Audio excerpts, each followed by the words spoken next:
The internet affords a lot of people the opportunity, and there's certainly plenty of people with blogs or podcasts or things like that. What advice would you give someone who's looking to leverage that into an entry point in broadcasting?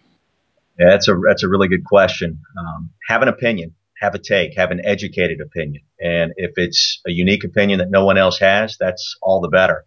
I think the mistake I made initially when I started writing and trying to report on Clemson sports or just other sports. I've had other websites that have covered other teams, the Dallas Cowboys, for example. But the mistake I made initially was just writing articles with a bunch of stats, and then maybe I would stick a prediction in at the very end to try to make some kind of splash. And if it was an unusual prediction, so be it. I think the key is to have an opinion, have a take, be interesting. You don't want to write 1,000 words that nobody wants to read in this day and age. It needs to be 140 characters or less on Twitter.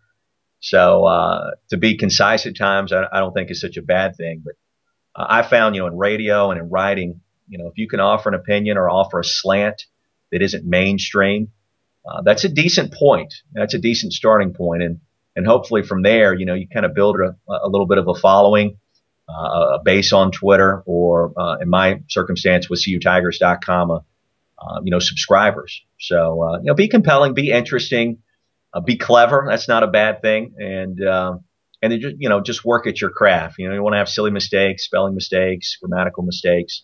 Make sure you clean those things up. And then over time, assuming that you're willing to stick with it. And I think that's a big thing in our business, regardless of what line of work it is, radio, TV, writing, just being able to stick it out past everybody else a lot of times is half the battle. And it's not easy to do. That's why not a lot of people do what we do, but have a little stick-to-itiveness, for lack of a better word. And I think that'll help you out along the way too.